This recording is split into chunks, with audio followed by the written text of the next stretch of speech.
estábamos en lo que representa la arteria oftálmica como tal.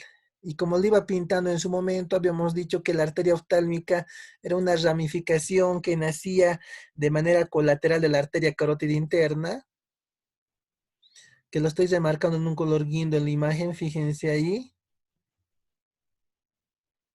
Ese trayecto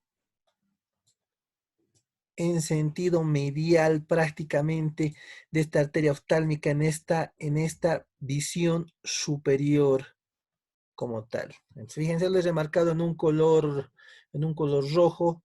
Ahí, primeramente se relacionaba con la cara lateral del nervio óptico, luego pasaba por encima del nervio óptico y ahora medialmente hasta el ángulo interno de los ojos, ¿cierto? Ramas colaterales las voy a pintar rápidamente. El primer grupo de ramas en un color celeste. Ahí la arteria lagrimal, yendo a la glándula lagrimal. Seguidamente la arteria central de la retina, fíjense, dando sangre a lo que representa la retina ocular. Esas dos primeras ramas que pintan en celeste, la 1 y la 2, son ramas del primer grupo.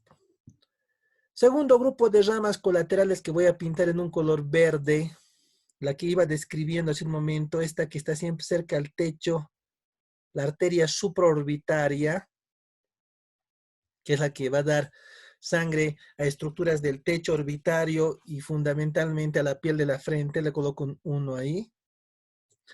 Las arterias musculares, que son ramificaciones delgadas, que van a ir a los músculos de la cavidad orbitaria, se distinguen arterias musculares superiores, inferiores, le coloco el número 2. Una tercera rama que corresponde, fíjense acá, arterias ciliares cortas, posteriores, estas de acá que estoy pintando acá, que van a atravesar prácticamente el globo ocular y dan sangre al globo ocular, a la esclerótica y la coroides fundamentalmente, le coloco el número 3. En el número 4, esta ramificación, las arterias ciliares largas, que son generalmente dos, lo estoy dibujando la arteria ciliar larga medial, ahí, que lo coloco el número 4, que da sangre al globo ocular, y como es ciliar larga, no solo va a dar sangre esclerótica, coroides, sino se va a extender hasta la retina. No se me olviden, segundo grupo de arterias, la supraorbitaria, las musculares, las ciliares cortas posteriores, las ciliares largas. Tercer grupo de ramificaciones que las voy a pintar en un color anaranjado. Ahí está la arteria etmoidal posterior, la arteria etmoidal anterior, las arterias etmoidales que van a dar sangre de manera muy similar a lo que representa el nervio, al territorio del nervio, de los nervios etmoidales, dando sangre a la dura madre de la fosa craneal anterior y al techo de la cavidad nasal. Las arterias palpebrales que estoy pintando ahí, ¿sí? Que van a dar sangre a los párpados, palpebral superior, palpebral inferior. La arteria supratroclear,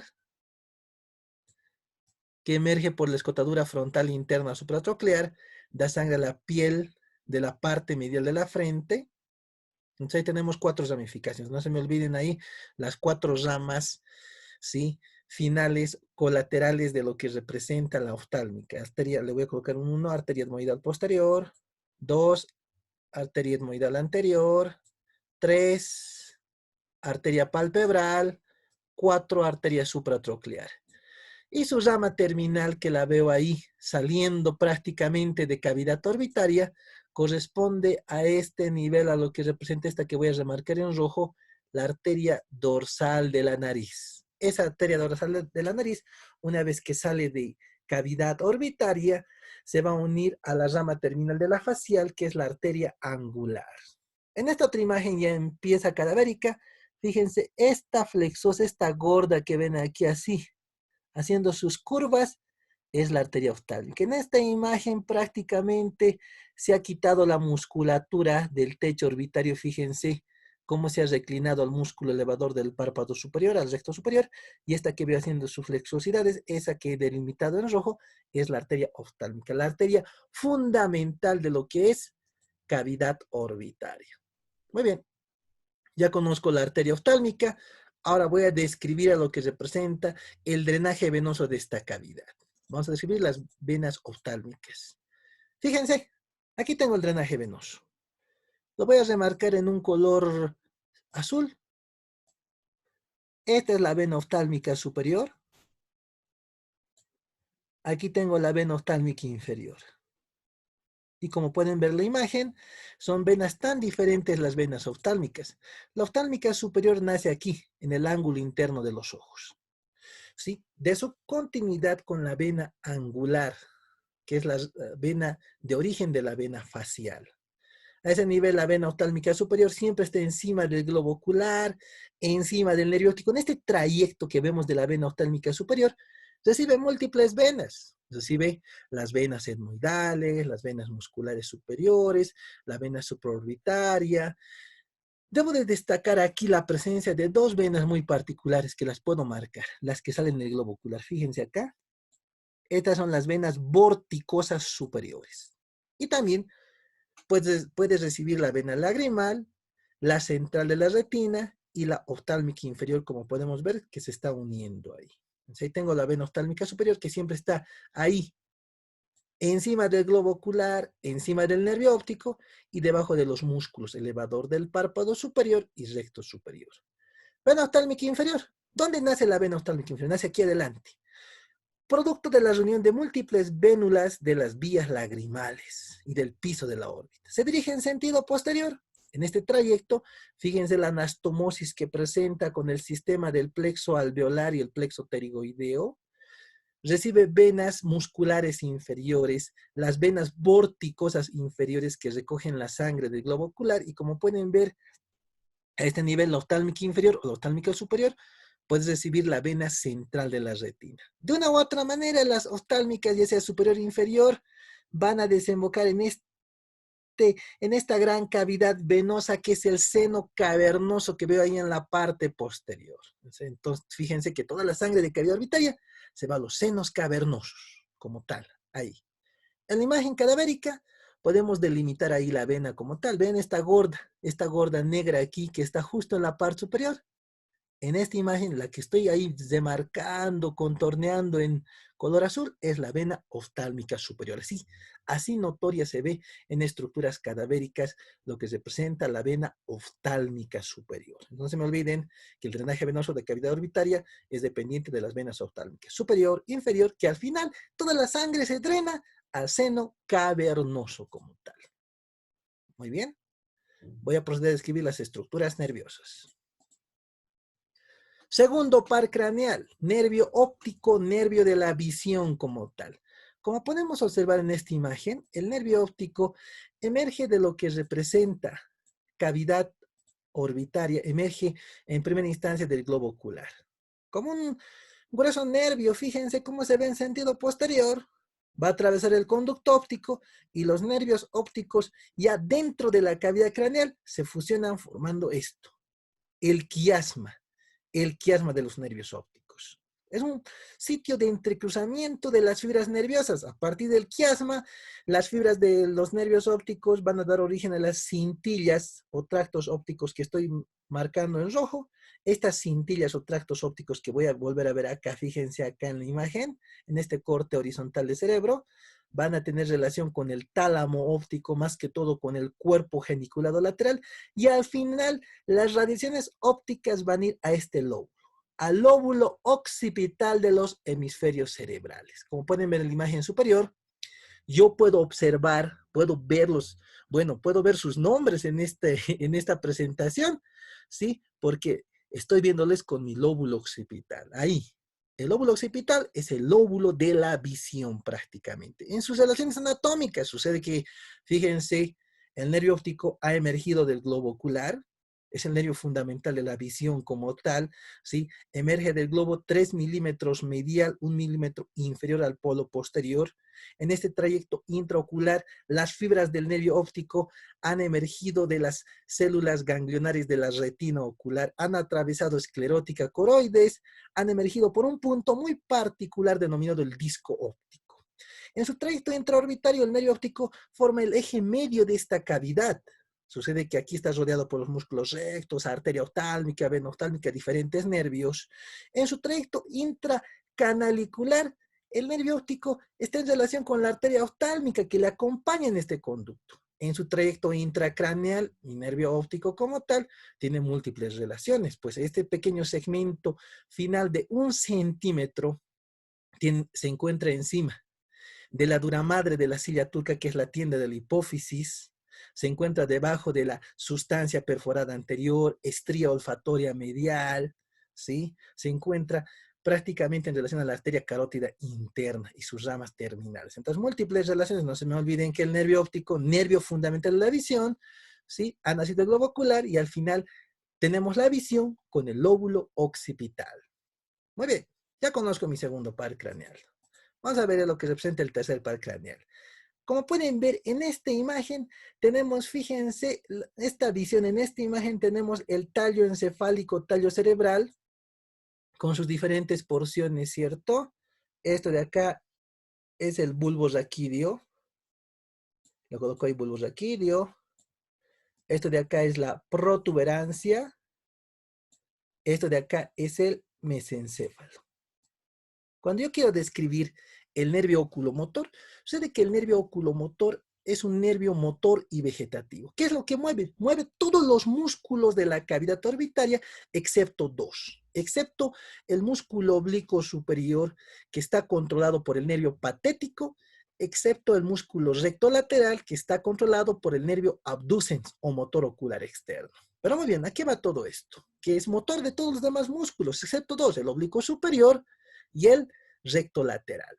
A su vez, este es un nervio vegetativo. ¿Por qué es vegetativo? Porque desde el punto de vista vegetativo, que es parasimpático, va a generar que la pupila ocular disminuya de tamaño, genera la iridoconstricción pupilar, a lo que denominamos clínicamente bajo el nombre de miosis. Pero muy bien, esa es la parte funcional. Vamos a la parte anatómica. Viendo estas imágenes, fíjense acá, tengo mi tallo cerebral con sus 3 porciones en visión anterior.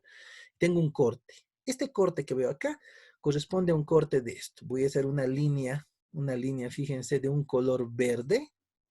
Es un corte de esto. ¿Qué es lo que estoy cortando? Estamos cortando el mesencéfalo. Entonces, fíjense en esta imagen que tengo aquí al lado, se ha cortado prácticamente el mesencéfalo. Tenemos dos tipos de orígenes en el tercer par craneal. El origen real, motor y vegetativo, lo encuentro dentro. En el corte lo voy a encontrar.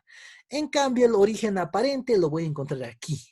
Aquí. Justo cuando haga la visión anterior de este tallo cerebral, en todo caso, la visión anterior del mesencéfalo como tal. Vámonos al origen real. Entonces, aquí lo tengo, fíjense, pintadito en un color verde al motor ocular común. Esto que está pintado en verde es el núcleo motor. ¿Dónde se encuentra el núcleo motor o origen real motor de lo que representa este tercer par craneal?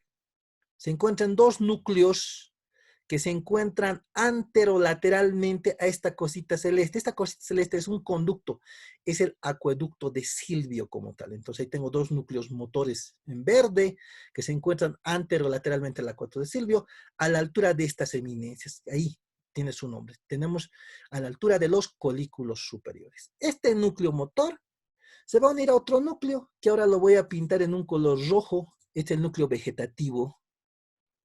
Esto que estoy pintando en rojo es el núcleo vegetativo, núcleo iridoconstrictor de Edinger-Westphal. Las fibras del núcleo vegetativo, fíjense, se están uniendo a las fibras motoras. Y al final se han fusionado. Entonces ahí tengo mi núcleo vegetativo. Y al final, fíjense el trayecto intramesencefálico. Se dirige hacia adelante. ¿Y cuál es el origen aparente de lo que representa mi nervio motor ocular común? En este espacio.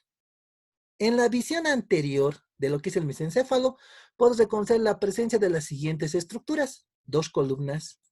Estas que estoy pintando en celeste, que estoy rayando, son los pedúnculos cerebrales. Ahí tengo los pedúnculos, todo tarjado. Este es el pedúnculo. Ahí está un pedúnculo, otro pedúnculo cerebral. Y en medio, lógicamente, se encuentra el espacio interpeduncular. Las fibras del óculo motor, aquí se encuentran, fíjense, aquí están. Las puedo también pintar en ese mismo color, verde. Ahí están, emergiendo por el espacio interpeduncular. O como lo dice la teoría, entre el pedúnculo cerebral que está lateralmente y esta zona con puntitos que es el espacio perforado posterior. Entonces no se me olviden, el origen real solo lo observo aquí en el corte mesencefálico. El origen aparente lo estoy viendo emergiendo del sistema nervioso como tal. Pero muy bien, mi nervio motor ocular común ha emergido prácticamente de lo que representa el sistema nervioso. ¿A dónde se va a ir el oculomotor? Vayamos a ver la siguiente imagen. Fíjense, se dirige en sentido anterior, se encuentra rodeado de pía madre, camina por el espacio subaracnoideo y en aquí vemos la base del cráneo. Y ahí está el tercer par craneal, atravesando prácticamente el techo del seno cavernoso. Está atravesando el techo del seno cavernoso. Y en aquí ingresa al seno cavernoso. Y como lo he descrito ya en la parte del nervio oftálmico, lo encuentro acá. Esto que estoy pintando en verde. Este es el tercer par craneal. Ahí, justo en la pared lateral del seno, en este corte frontal de lo que representa estos senos cavernosos, y en aquí va a emitir ramas comunicantes al nervio oftálmico, se va a comunicar ahí, vamos a ver con un color amarillo, ramificaciones comunicantes con el nervio oftálmico y con el plexo simpático pericarotídeo, o que plexo simpático que rodea la carótida interna. En la imagen que tengo inferiormente, fíjense, en esta imagen, ahí está el oculomotor, ¿sí? En sus relaciones con el patético, con el oftálmico, pero las ramas comunicantes que emite acá corresponden a ramas comunicantes al oftálmico y al plexo simpático pericarotídeo. Se dirige en sentido anterior por dicha pared. ¿Ya dónde va a ir mi nervio? Mi nervio, antes de ingresar a cavidad orbitaria, se va a dividir en dos ramas terminales. Fíjense ahí, la rama terminal superior, la rama terminal inferior. La rama terminal superior y la inferior van a atravesar esta zona. ¿Ven esta zona fibrosa? Es el anillo tendinoso de Zinc o anillo de los músculos del globo ocular. Entonces, está atravesando dicho anillo de Zinc. La rama terminal superior va a dar inervación a dos músculos, al músculo recto superior y al músculo elevador del párpado superior. La rama terminal inferior, fíjense, siempre está aquí encima de este músculo. Este es el músculo recto inferior y se va a dividir en tres ramificaciones. Ramas para el músculo recto medial, ramas lógicamente para el recto inferior y ramas para el oblicuo inferior. Dentro de estas ramas, fundamentalmente debo decir que las fibras vegetativas del núcleo de Edinger-Westphal han ido por la rama terminal inferior. De esta rama terminal inferior se han transmitido a este ganglio. ¿Ven esta arañita amarilla? Es el ganglio oftálmico, ganglio ciliar. Y de aquí, habíamos dicho en su momento que nacían los nervios ciliares cortos, ¿cierto? Entonces, las fibras vegetativas que eran parasimpáticas, para disminuir el tamaño de la pupila ocular, van al ganglio oftálmico y de aquí al globo ocular. Entonces, esta rama terminal inferior lleva las fibras vegetativas parasimpáticas como tal. Pero muy bien, vamos a analizar primero estos músculos que son inervados, fíjense, y veamos aquí cómo el nervio motor ocular común está ingresando. Aquí tengo las ramas, fíjense aquí, esta es la rama terminal superior del motor ocular común, que está yendo al músculo a este nivel, al recto superior y al elevador del párpado superior.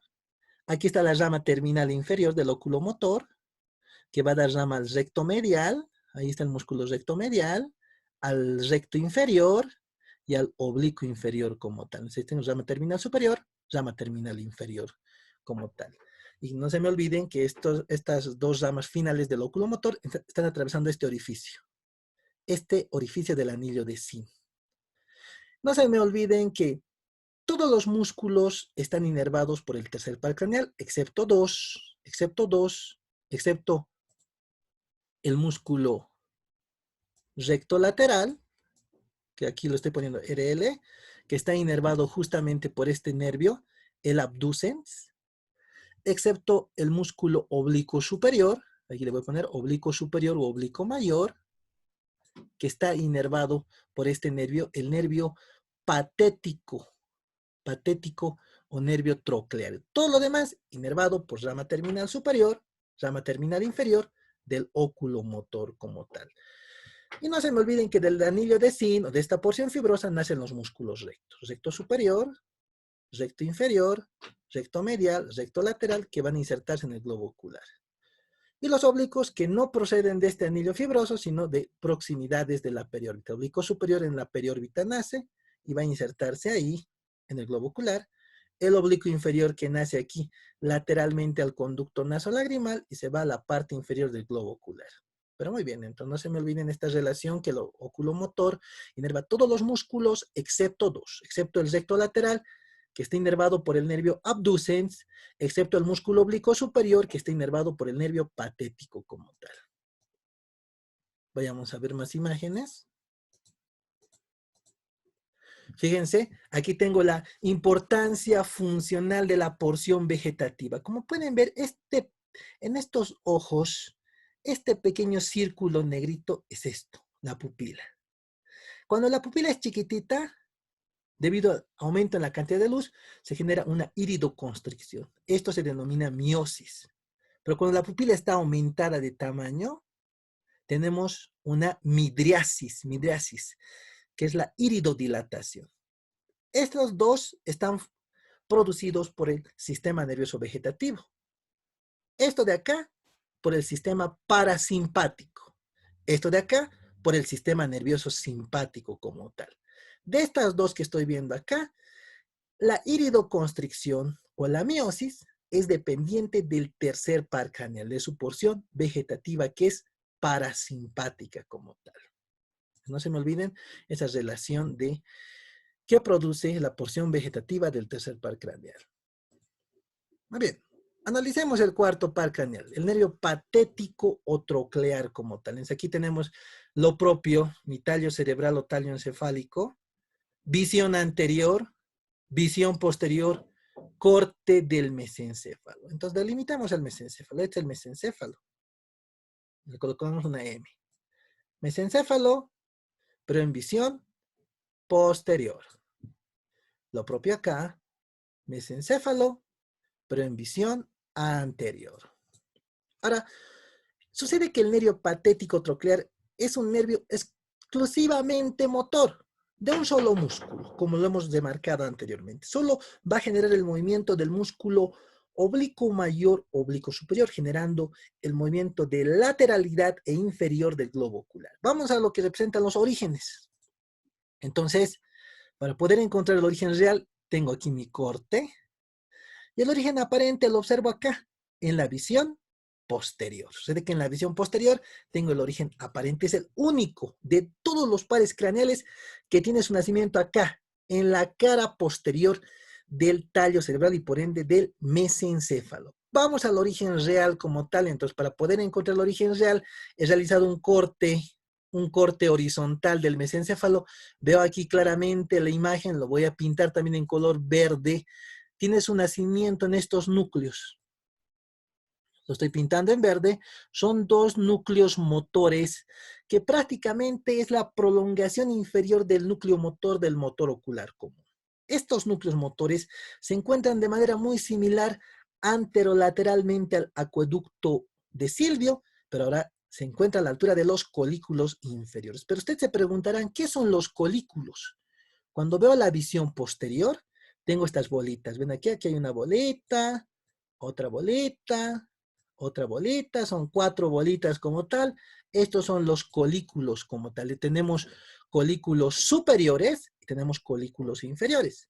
Pues el núcleo motor del cuarto par craneal está naciendo a la altura de colículos inferiores dentro del mesencéfalo. De aquí las fibras, vean acá, esas fibras del nervio patético troclear, cómo se dirigen en sentido posterior, se van a entrecruzar entre sí y finalmente va a terminar emergiendo aquí, en la cara posterior, en esta cara posterior, en la imagen acá, ¿sí? De lo que es el mesencéfalo ahí. Y ahí lo tengo, ahí está el nervio patético.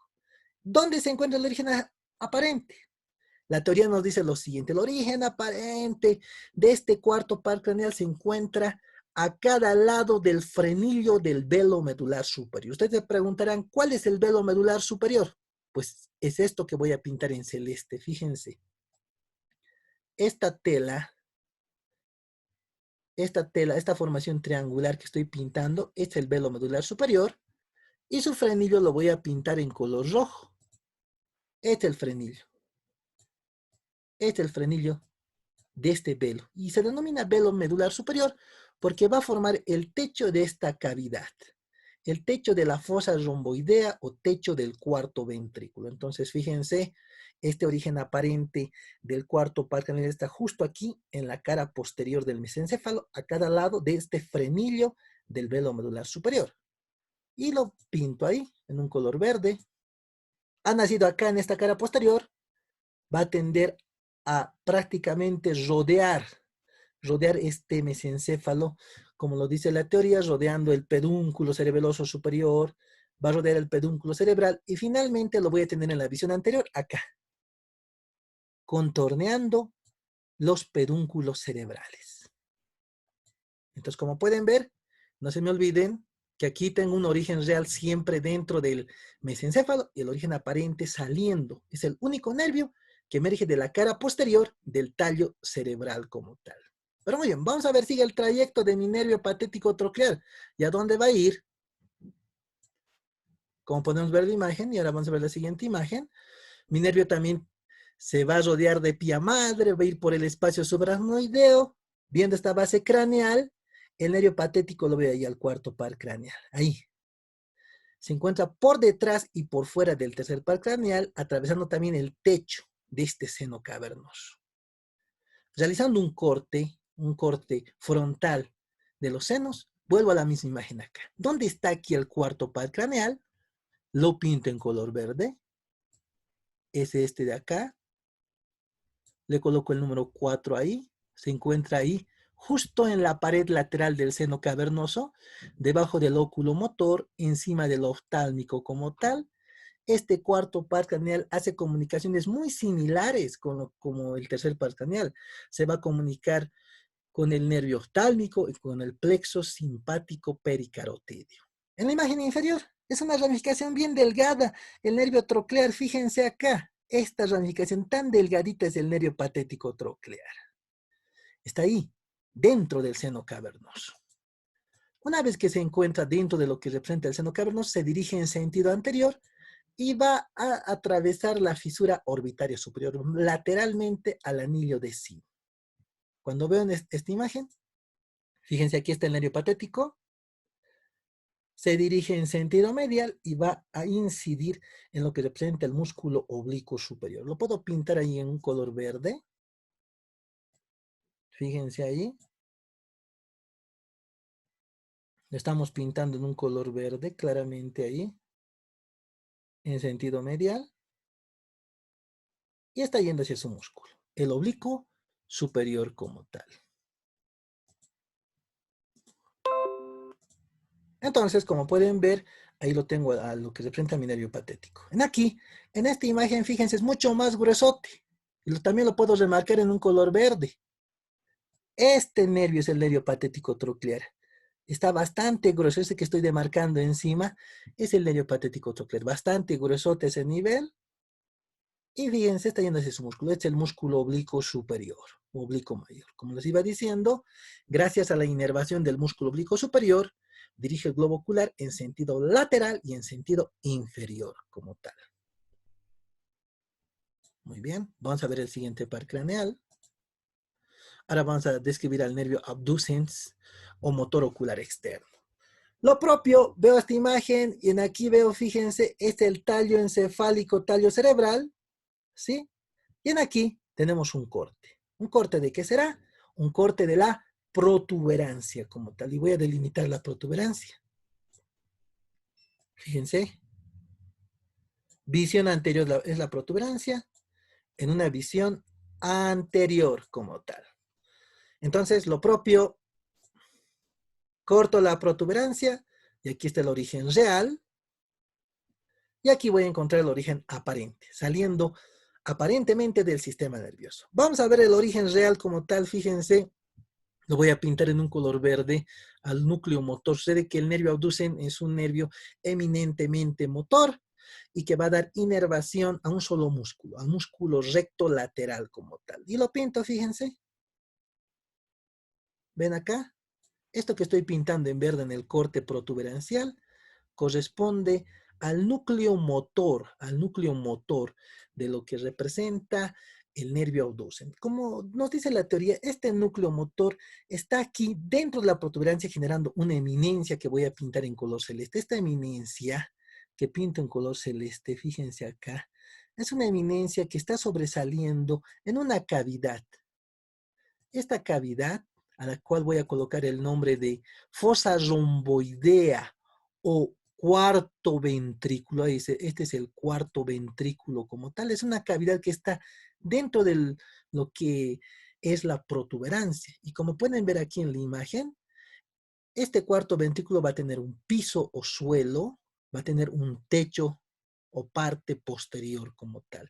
Y en el piso o suelo o porción anterior de este cuarto ventrículo tengo esta eminencia en celeste. Esta eminencia en celeste recibe el nombre de colículo facial o eminencia de Teres o eminencia redonda y está determinada por este núcleo, el núcleo pontino o núcleo motor del nervio abducens. Entonces, como podemos ver, este núcleo característicamente está rodeado por otro nervio.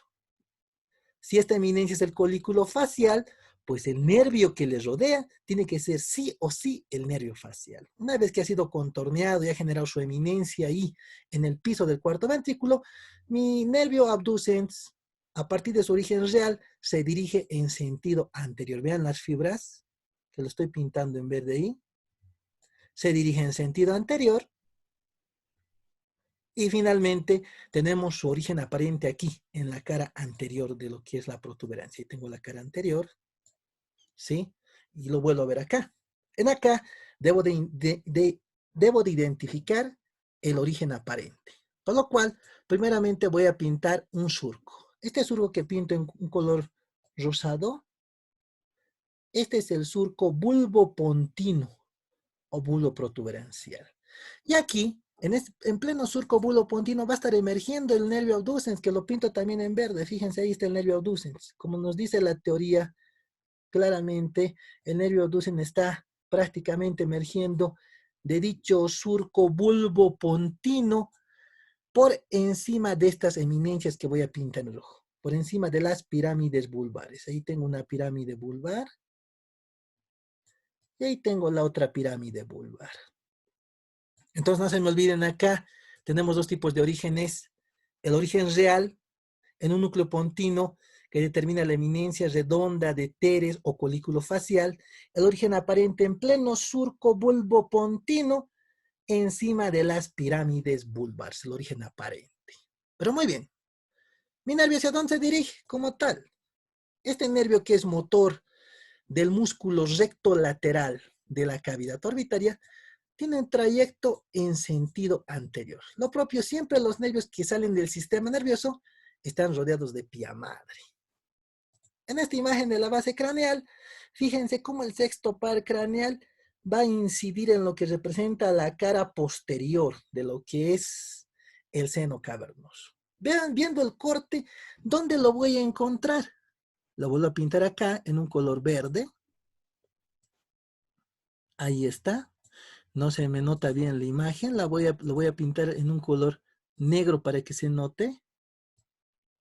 Ahora sí se nota, es el nervio abducens. Le coloco un 6, sexto par craneal. Siempre se encuentra ahí dentro del seno cavernoso, mucho más profundo que los otros nervios y parejo a la cara lateral de la arteria carótida interna.